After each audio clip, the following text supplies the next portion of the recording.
The human condition can be summed up in a drop of blood. A teaspoon reveals cosmos.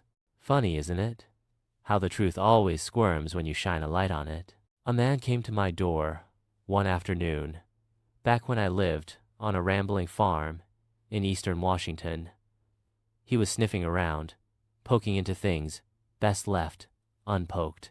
A man with a flashlight, you might say. Of course, I knew who he was and what he was doing there long before he arrived with his hat in one hand and a phony story in the other. He claimed to be a state property assessor, this big, genial man.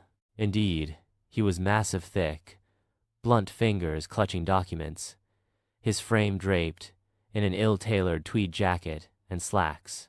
He looked like a man who should have been on a beach with a sun visor and a metal detector. His smile frightened people, which is exactly why he used it.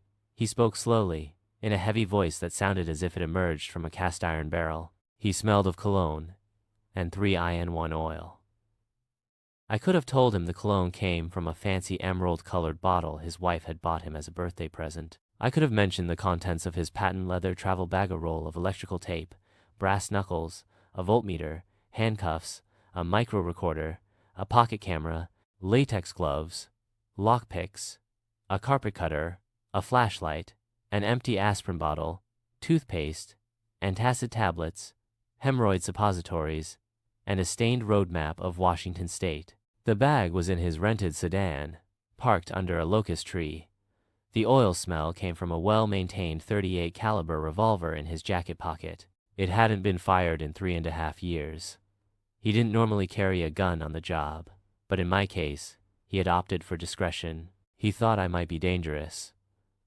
I could have told him all this, but it didn't amuse me. Besides, despite his bulk, he looked fast, and I was tired. Winter makes me lazy. It makes me torpid. But rap, against the peeling frame of the screen door. He didn't strike it hard, but he used more vigor than necessary. That was his way, dominating by virtue of his presence. I made him wait longer than necessary, though not too long. I was an old man, moving deliberately. I was afraid he might not catch my little joke, but I came to the door, blinking in the strong light as I regarded him through the mesh. I permitted a quaver in my voice when I asked after his business. That was when he smiled and rumbled a string of lies about being the land assessor. I told him to come in and rest his feet while I fixed a pot of tea, lest he preferred a nip of gin. No, tea would be lovely.